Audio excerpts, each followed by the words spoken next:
Hi, I'm Laura. Hey, I'm Stefan, and you're listening to Attributed, a podcast library by Dreamdata. The purpose of it is to store and share all the knowledge that we have gathered across Dreamdata employees through our LinkedIn Lives, podcasts, and webinars. The typical topics you'll find here can be stuff like marketing, Sales, B2B ads, operations, social selling maybe.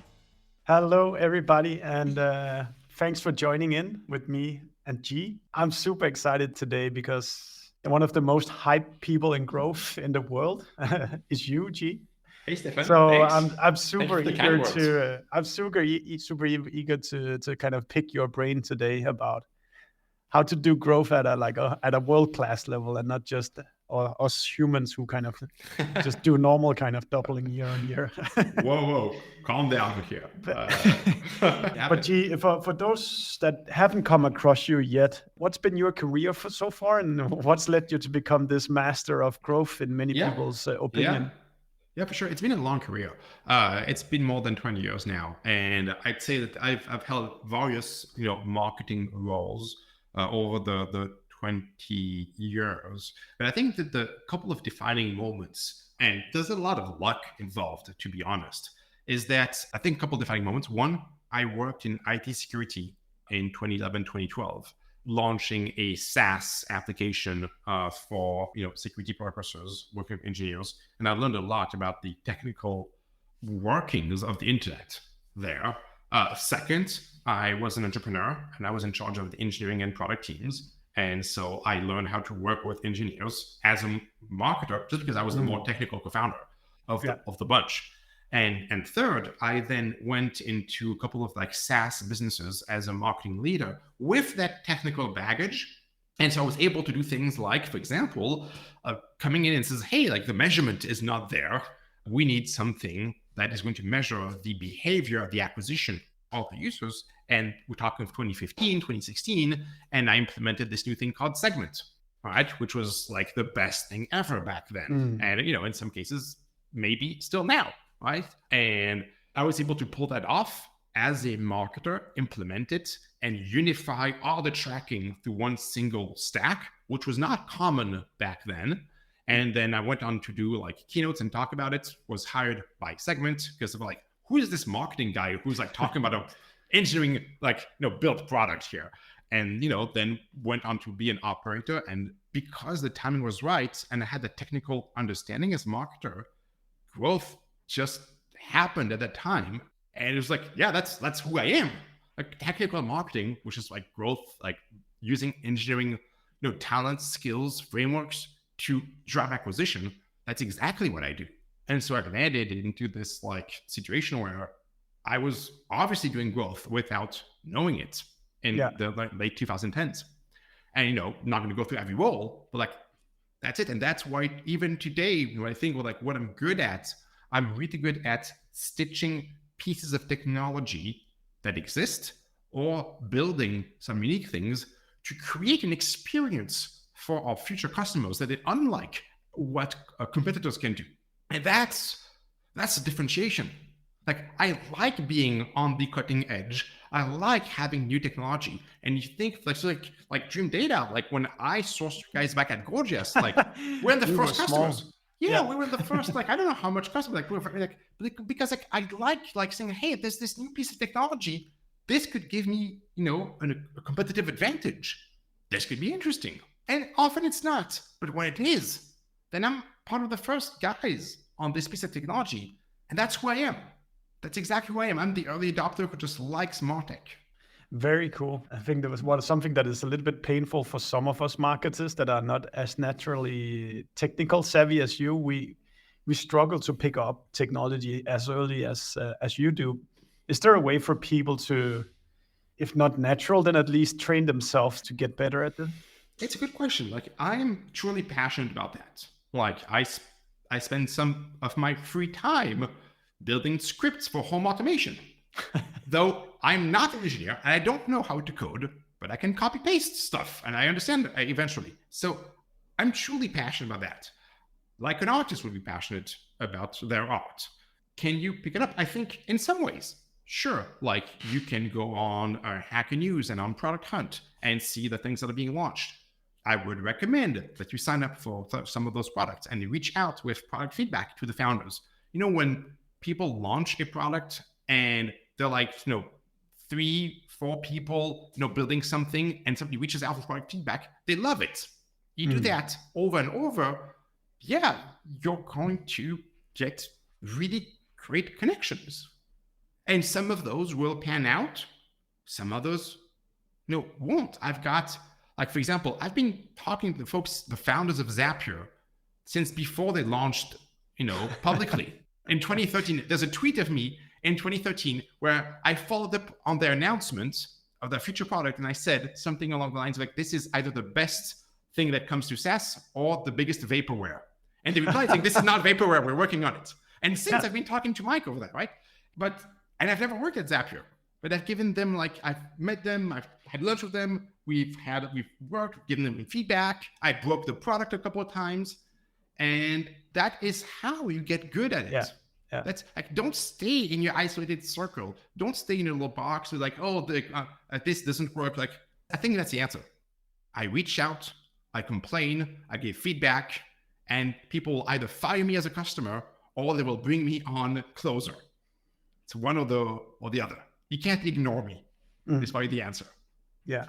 No, I think you're right. It's really about being passionate about finding solutions, about winning and going the extra mile to understand what's the next layer of the onion that we can peel off here. So today we've promised to talk about going from growth to hypergrowth, which is, I think, not a lot of people have actually seen. But just to get some standardization or definitions right here, if you were to define what growth is, how would you define it? And what is then the transition to hypergrowth? Well, to be honest, a lot of those are marketing terms, but if I try to, we're marketers, obviously, right? But if I try to make sense of it, for me, the way I define growth as opposed to product or to marketing, that's the position, right? It's probably, Probably, right? In that case, product is about front loading, let's say, the research about what you want to build, talking to the customers, and then making big bets. We all say we're lean. We're not that lean. I don't know anyone in SaaS that launches features and then takes them away because they don't have traction. They do a lot of work. And you, Stefan, I'm sure for Dreamdata, you're I know you're working on some features, and I know your team has been thinking about them for a while. They've been working on them. There's a lot of cost and involvement going on there. Okay, so that is the way to build product, with a roadmap and heavy resources. Okay, marketing is very similar. You don't go as a CMO or VP of marketing doing campaigns that fail 4 or 5 times in a row and be good at your job. You're fired, all right? Growth is the opposite. Growth is the acknowledgement that you don't know what's going to work. Because if you do know what's going to work, that's a job for product or for marketing. Because then you need the best execution. If you don't know what's going to work, if the only thing you have is a hypothesis, then you need to minimize the cost of building in favor of finding the answer. Is this worth it? Okay, very much like an angel investor, which I also do. I have limited insights, limited information, and you need to make a bet. And you need to lower the consequence, the cost of that bet. You need to make a lot of bets. That is what growth is about. It's about being able to place a lot of bets, in our case, in the acquisition dimension, sure, but placing a lot of bets to find out, by luck mostly, a couple that will pay off all of the investments, like an angel investor. It's not about a high success rate. It's about high velocity. Because I can tell you, unless you're extremely unlucky, if you run 50 experiments across your funnel, your channel, something's going to work. Something. And if you do that every month, well, you're going to start finding competitive advantages, wedges that your competitors have not thought of. You're going to come up with crazy ideas. And eventually, that's going to give you the competitive advantage that you're looking for. I think that's a good way to describe it, G, that the individual thing that works can be luck, but the methodology behind what you're describing here is the constant experiments, the high velocity, and constantly search for stuff that works. That's not luck. That's a commitment to like doing a certain discipline. Yeah. In addition to that, I would say it's a lot about bringing this engineering talent, skill, mindset in such a way that you can build things that are hard for your competitors to build or replicate. And more importantly, applying those resources to marketing demand gen problems, challenges, because that gives you something that that's the thing. Like, it's obvious that if you can bring engineers to build small quasi products to drive acquisition at a cheaper cost, right? That's good for you. It's great, right? So few organizations can commit putting engineering resources on marketing that your competitors most likely won't do it, right? Because they don't know how to do it. They don't know how to attract engineers to work on those problems. They don't know how to make them work and measure the outcomes of those things. And so they don't do it. And so by nature, you're capable of building a channel that your competitors don't have. It's great. Now, like, let's just take an example here. Let's take one where I was involved recently. Let's take Ramp, which, by the way, just announced their 5-year anniversary. They now have 25,000 customers. It's the results are crazy for Ramp, okay? Now let's look at, in context of the market. Ramp is a financial suite without the heart, a credit card for businesses, okay? That is common product. There's a lot of competitors, okay? A lot. Like the most obvious probably being Brex on the startup side and Amex on the more corporate side, okay? Yeah. Ramp owns a single-digit percentage of the market. Let's compare with Brex. It's very interesting. It's very different strategies of acquisition. Ramp, with my help and others, built a very strong growth team, ops team, and went on to build the most amazing demand gen strategies. Okay, Brex has a more traditional marketing approach. Okay, the consequence of that is if you look at Brex, you can see that they have often flip-flopped their ICP.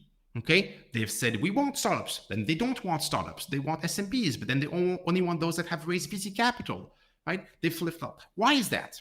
Because the underlying thing, it's a CAC to LTV issue, right? Is acquiring that ICP, that segment of their customers going to be profitable based on their model of like retention and like revenue, okay? Yeah. And because their acquisition is traditional, mostly paid in SEO and events, well, the CAC changes over time as, the keywords get more expensive. Okay, and so when the keywords get more expensive, they got to stop the acquisition because those customers are no longer profitable. Ramp built a demand gen engine, which is heavily outbound, and SEO, which are, let's say, very stable from a CAC perspective.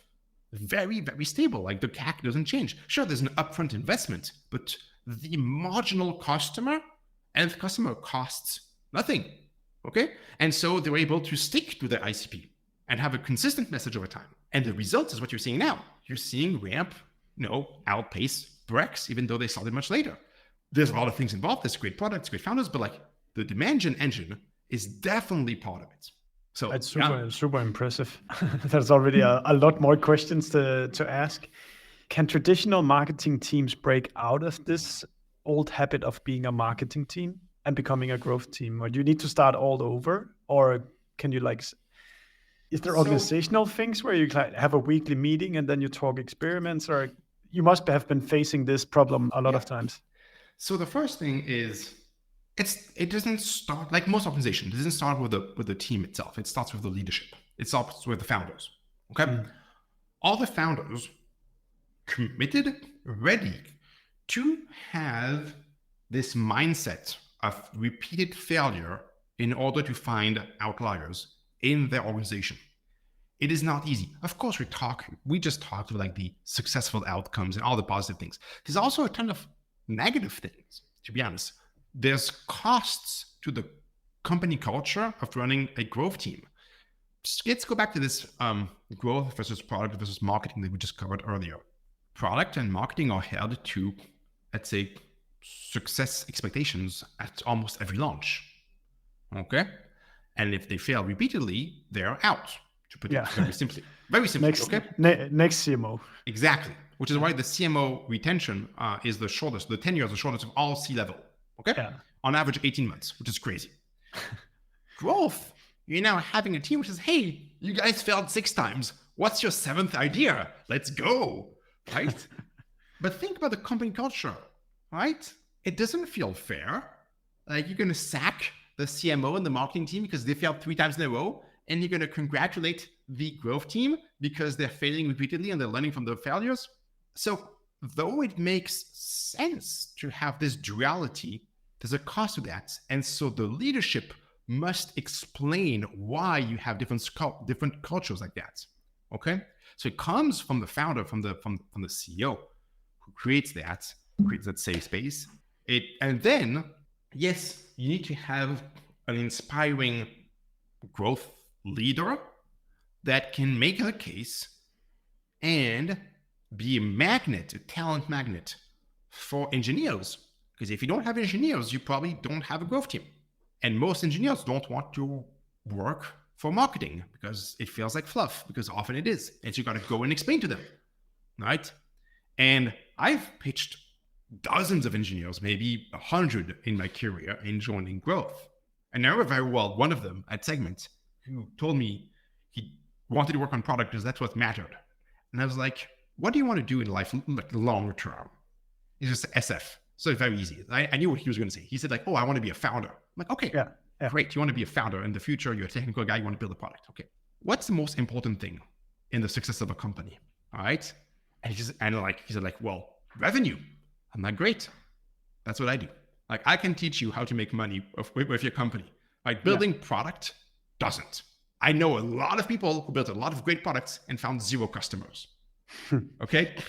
Yeah. The opposite exists. I know a lot of people who build crappy products with great demand gen and are making a ton of money. Okay. So just what do you want to learn now? You wanted to learn about doing even more product, or you want to learn about how to make money here? He joined the team.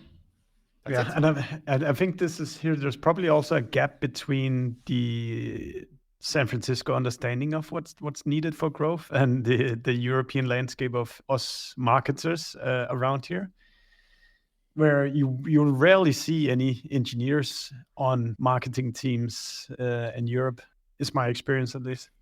It depends. I want to say that in France, a country that I know well, obviously. You do, yes. Obviously, there's a lot of growth people, a lot of growth engineers. There's a lot of amazing growth teams at many places. And I hope that, I have, some, let's say, legacy there. But yes, there's a lot of growth people, growth engineers, growth teams in France. Very interesting. So what the term kind of hypergrowth, when do you start talking about that? Or what would that be the definition of, sorry? So I think it's about when you build a product, you build a startup, you generally start by going to the 5, 10, 15% of the market, which are early adopters, people like me, people who will take the call because they're just curious. Okay. Yeah. If you can't sell to those people, you don't have a product. Just go back to the drawing board, man. If the people who just want to try new stuff don't want to try your stuff, then you don't have a business. Generally, you go through that stage and you find at least one channel audience fit, something that works. You can find those people. Okay. But then you exhaust that pipeline of the market. And at that point is probably when you raise your Series A. Because on the traction of those early adopters, it looks beautiful. It looks beautiful, right? And then after the Series A, well, you'll say, hey, we want more of this, but there's no more to be had because that strategy, that message, that channel is just like, you've exhausted it. That's it, man. So you end up in this interesting conundrum where you have more money, more brand, but the things don't work anymore. They don't scale. Yes. Or they scale at a very, let's say, increasing CAC.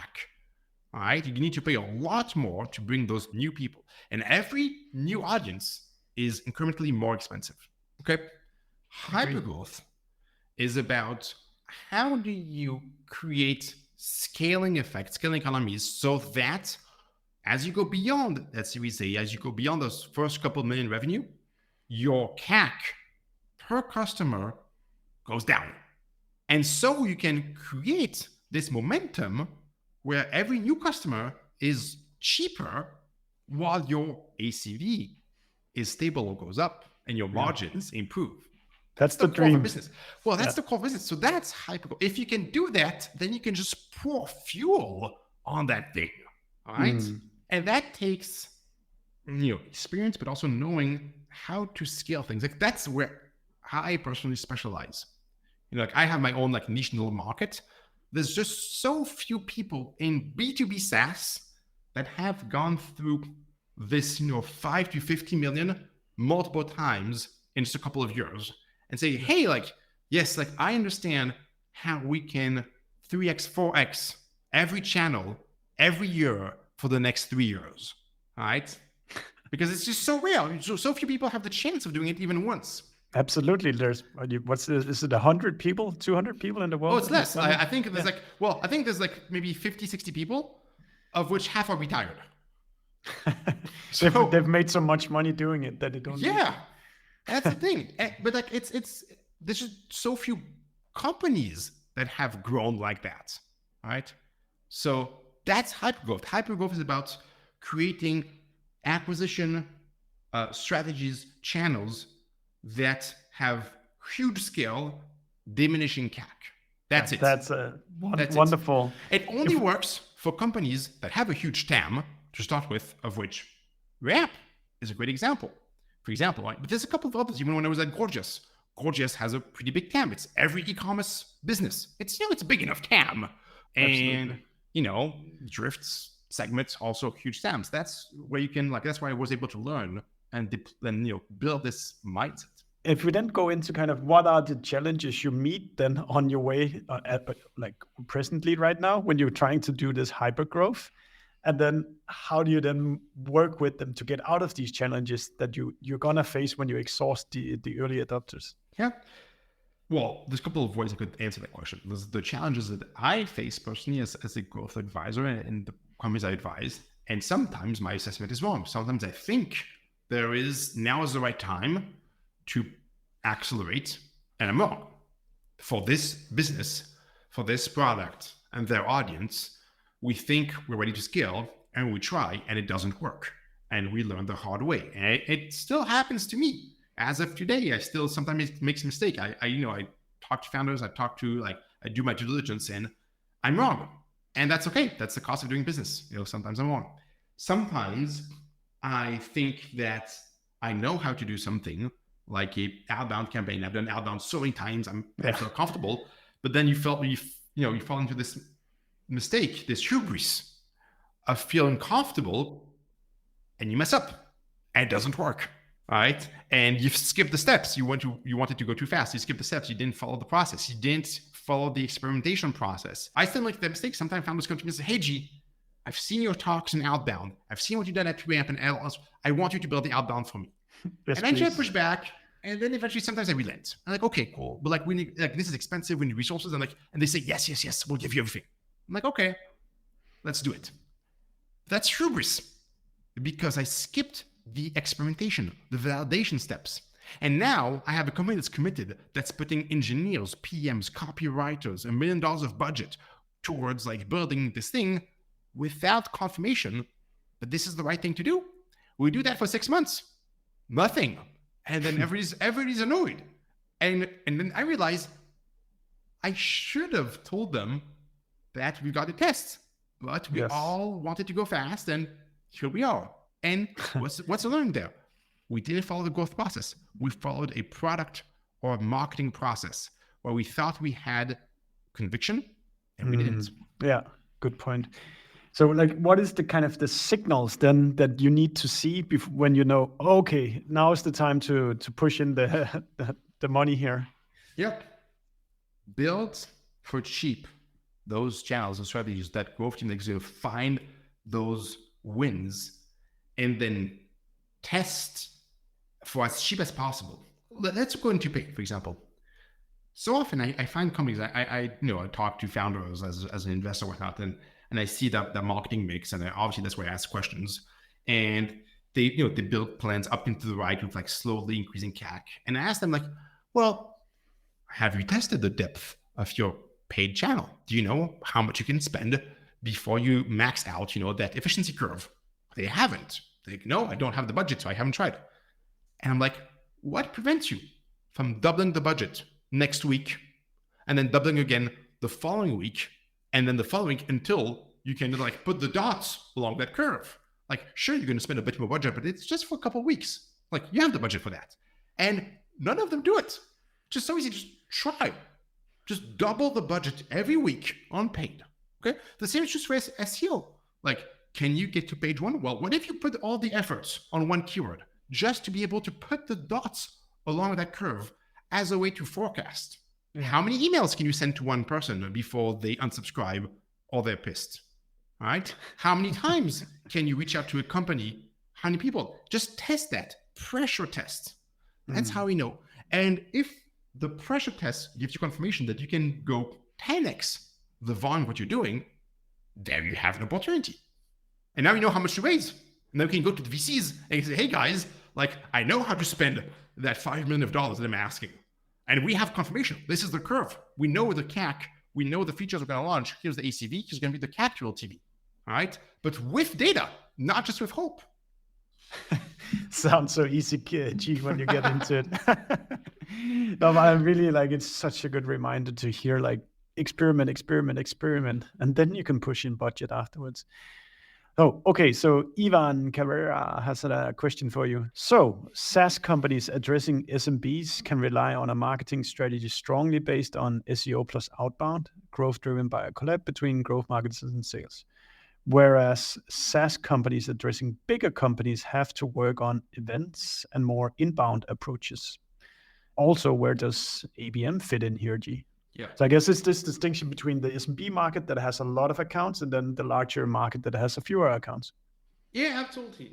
My friend Thomas Tunguns actually did this fantastic chart a while back with the number of customers you needed to get to $1 billion in valuation. And he has like this, like basically the number of like, it goes from like, oh no, it's not Thomas. Sorry. It's Christoph Jans, right? It's Christoph Jans 1.9. Yes. Yeah, with the paper napkin he did with the whales, the rabbits, the mouse, the mices or whatever. Yes. Yeah. Okay. He has all the animals on I'll put it into the chat here. Please. While you chat. So a couple of thoughts there. First, there's no denying the reality of that. And growth doesn't apply on the far right end of that chart. If your total market worldwide is 1,000 businesses, there's no experiments that you can run to get statistical significance. And flip side, if you are on the far left side and your ACV is $39, well, that's a whole other challenge because you don't have any CAC to spend. The only thing you can do is PLG and thus virality. Now, that's great, but that's a different challenge. It's interesting. I'm working on a talk for next week about that. On PLG, PLS, and sales-led. So product-led growth, product-led sales, and sales-led. Okay? And just to be very clear, product-led growth means that you don't have any CAC to spend because your ACV is low. It's okay because you have a huge market, but it means the customers need to acquire themselves. Okay. Yeah. And here's the point I'm trying to make. It's that the CAC of the transaction, the cost of the transaction overall is the same, regardless of where you are along that chart, which is what most people don't realize. If you're going to buy a new, let's say, knowledge storage information, like you want to buy a Notion or something like a Notion, like there's a gazillion options, and they're all self-serve, okay, or Slab or whatever. As a small business, you're going to do your own research. You're going to sign up. You're going to try, upload a couple of documents, maybe like, invite a couple of people, try again. Okay. That is a cost that you are supporting. You are doing the effort. You are selling to yourself the solution. The vendor, the SaaS, has no costs. I mean, the cost of selling the software, which is like Zlich. Okay. Yeah. If you move to the right, okay, now you're doing a sales-led approach and maybe you got an outbound email, you're taking a demo, and you might not be considering any other option, all right? And they, the vendor, are supporting all the costs. But the cost of the transaction is the same. It's just a question of who supports that cost. In the PLG, the buyer supports the cost. In the sales-led, the seller supports the cost. Same transaction costs. And that's what's important. Yeah, I guess there's an entrance fee of developing a lot of content that is able to handle all the questions that a customer might have. Or not. Some people don't have, like, if you think of like Dropbox, does Dropbox have a lot of content to support other questions early on? No, not that much. It's like you either get it or you don't buy the product. It's okay. The market is big enough to support that, right? Did you read any documentation from Zoom on how to use Zoom? No. Well, the product just works, and that's it. Right. And so there's a lot of cases of like viral products where there's no cost of selling the product. And that's the second important thing. Can you serve your product for free or not? Most of us assume that the servicing the product is free, but that's wrong. In a sales-led approach, you got to pay the salespeople, you got to pay the CSMs and all that. There's a cost to that. But like, that means like the way your product gets used defines the motions you can have. I'll give you an example. Let's say that you are an AI company, okay? And you build like, I don't know, image or videos, right? There's a cost to running every one of those requests. You can't just have any person come in and like send you a million requests, because then you're going bankrupt, okay? So now you need to put some friction, paying friction or some qualification friction. Eventually you want, that CAC to LTV to get you in an equilibrium someplace. So yeah, I'll take one question, then I'll take the next question then. So Jacob is asking here, any thoughts on how or where to consistently get new growth experiment ideas?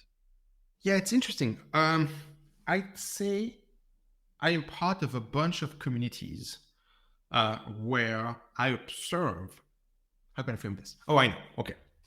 Every experiment has a cost of running the experiment and is very likely to fail, okay? My goal is to get as many successes and as few fail as possible. So what am I doing? I'm trying to see what all the others are doing and where they have failed and where they have succeeded to replicate the learnings, because then I get a win for free. I'm not splitting any of the costs, right? Smart. And so my target market is mid-stage companies, like, late Series A, Series B, Series C.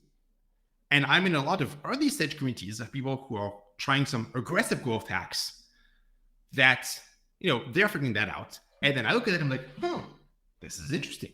Can I apply that to my late stage business? Because I have enough buy-in from the founders to do that, and most competitors don't.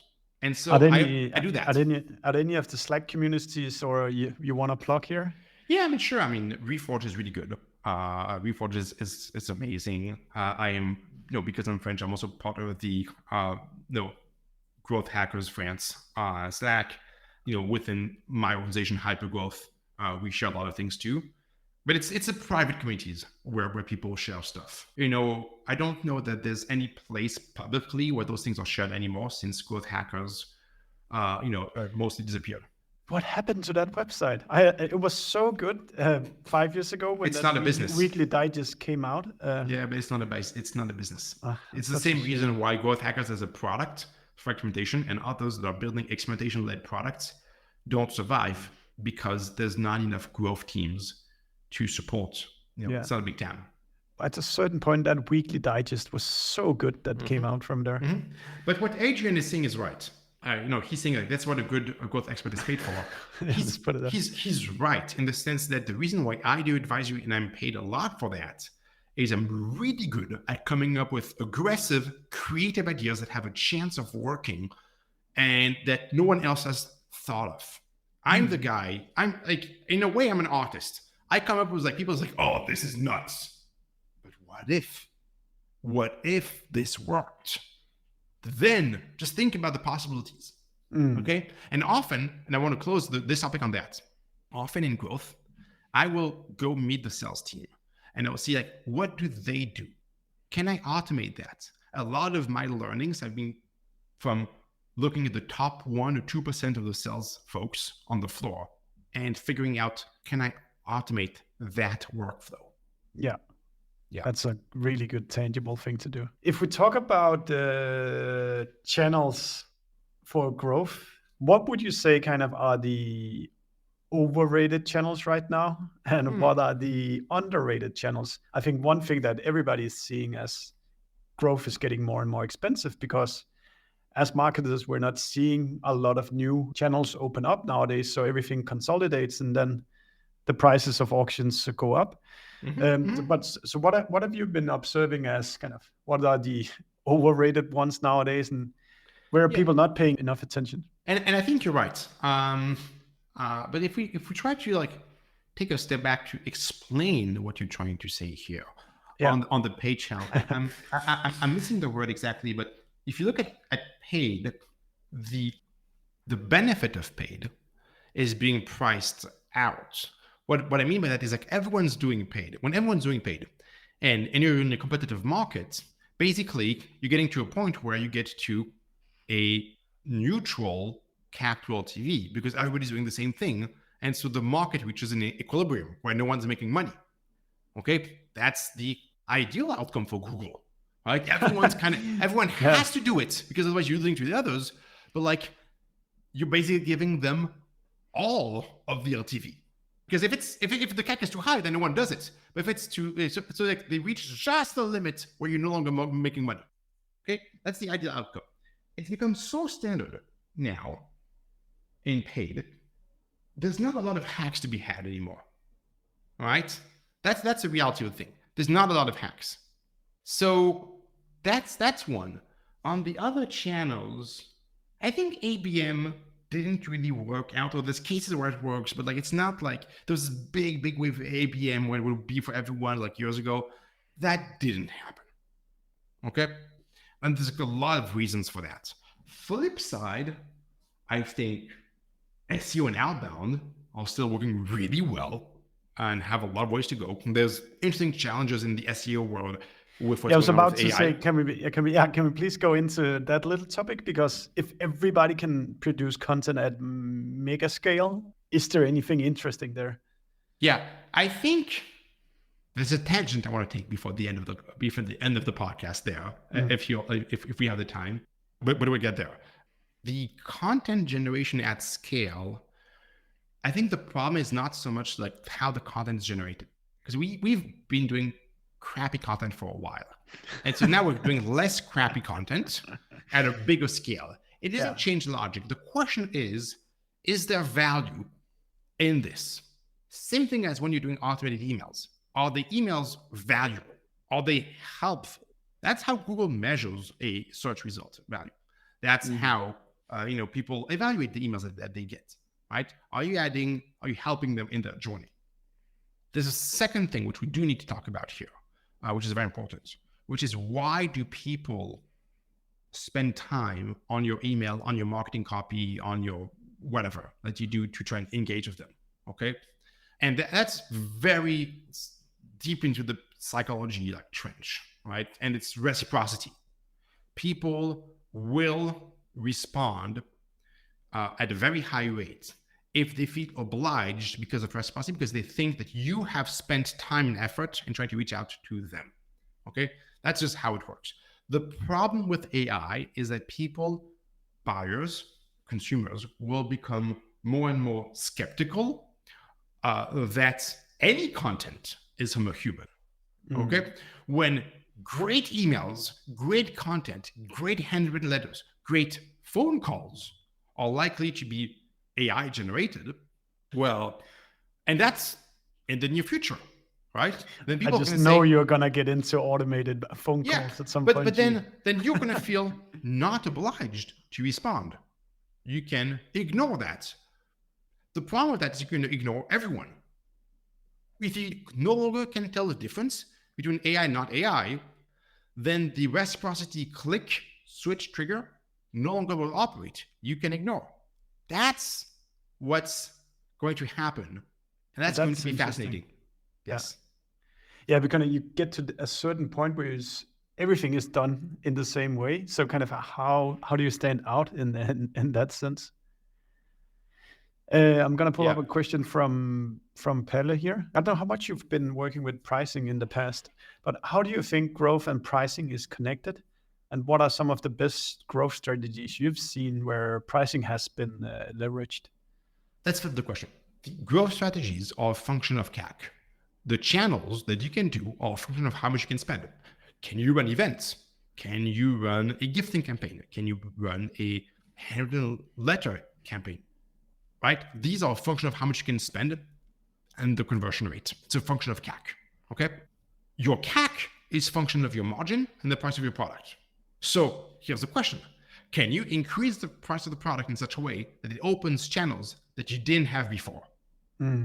Okay. Can your product support that? Can your audience support that? If it can you open a new motion? And here's where it becomes interesting. If you have typically a PLG, PLS model, freemium, self-serve model, can you open a sales-led channel or can you not? Okay. And that is a function of your ability to price.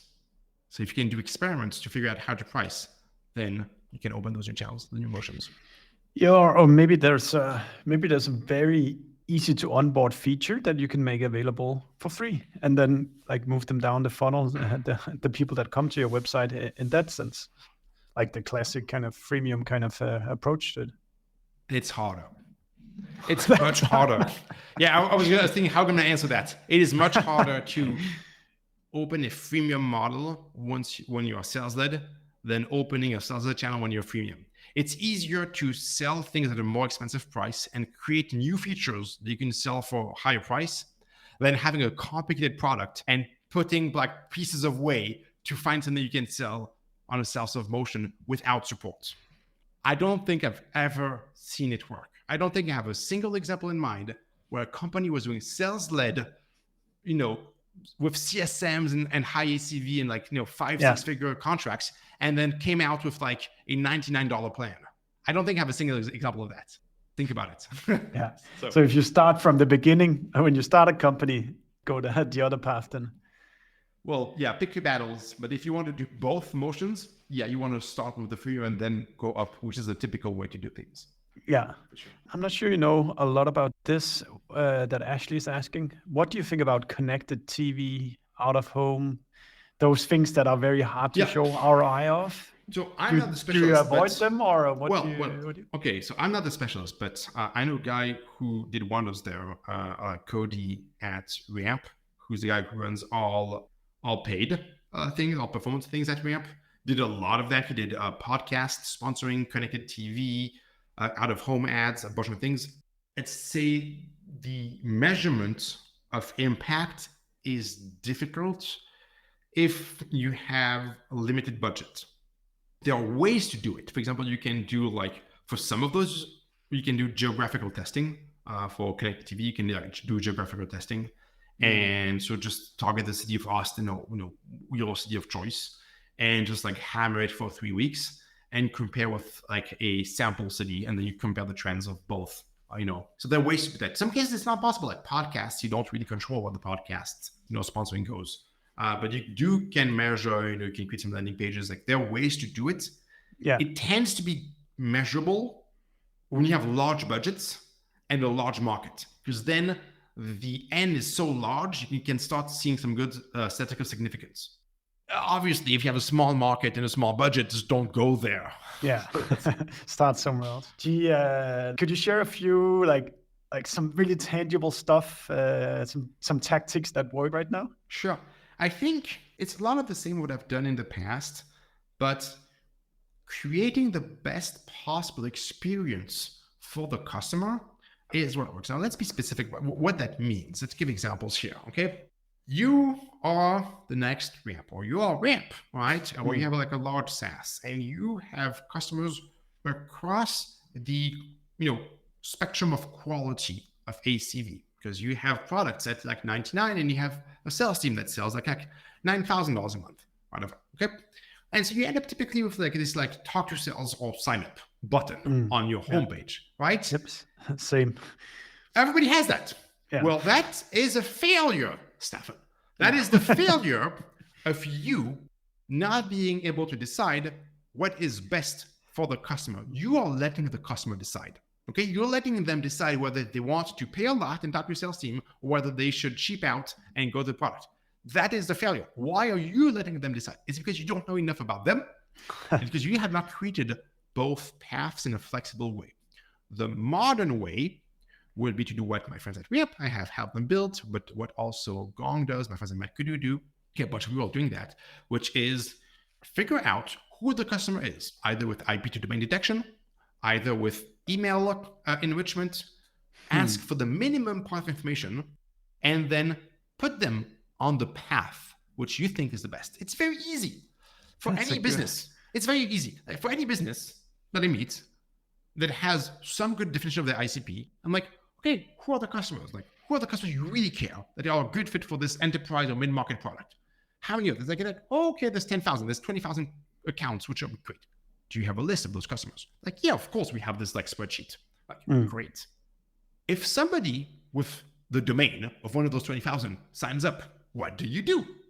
And they're like, nothing, or we will reach out to them in 2 days. I'm like, well, that's terrible, because if you know that enterprise potential customer, as soon as the domain appears on the site, you should say, whoa, hold on, let's talk.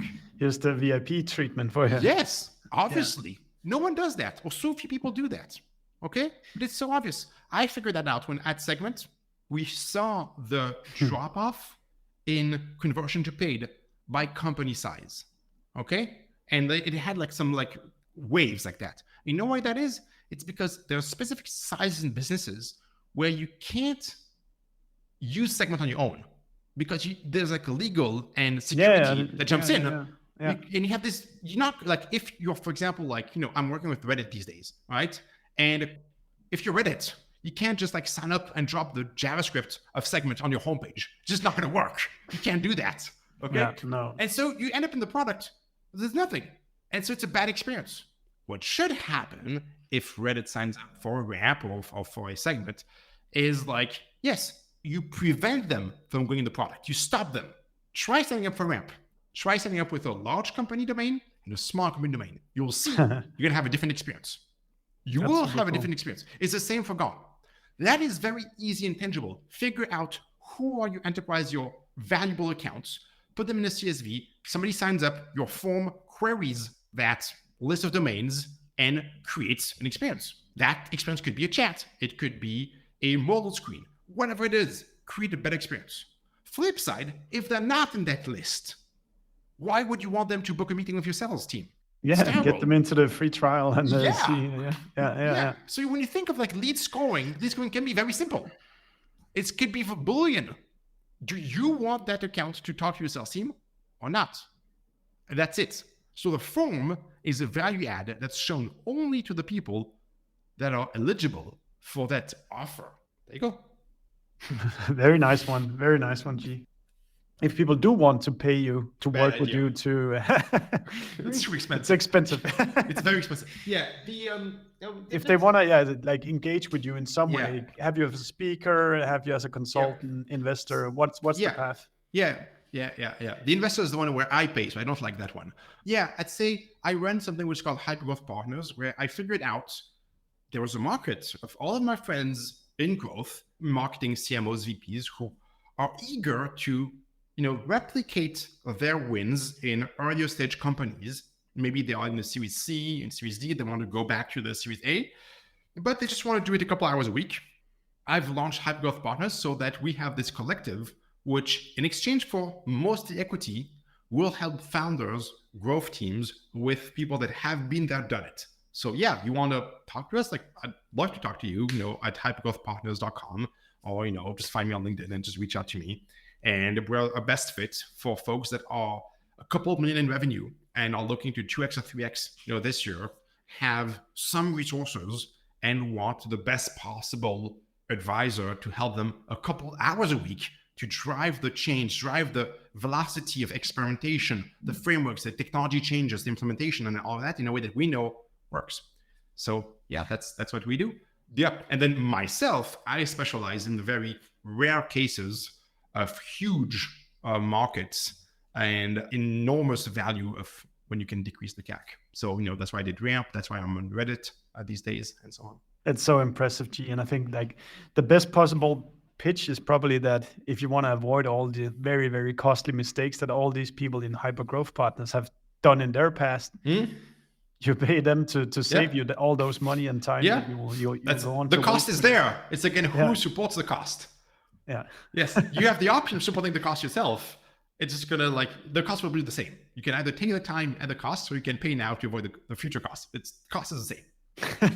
Super good, G. It's G, thank you so much for teaching growth to all of us. We hope you like listening to us. Subscribe to our podcast and the ones that we have been guests on. And if you have any feedback for us, just do let us know. And should there be a guest that you think we should be talking to, then pitch us. We're looking forward to seeing you.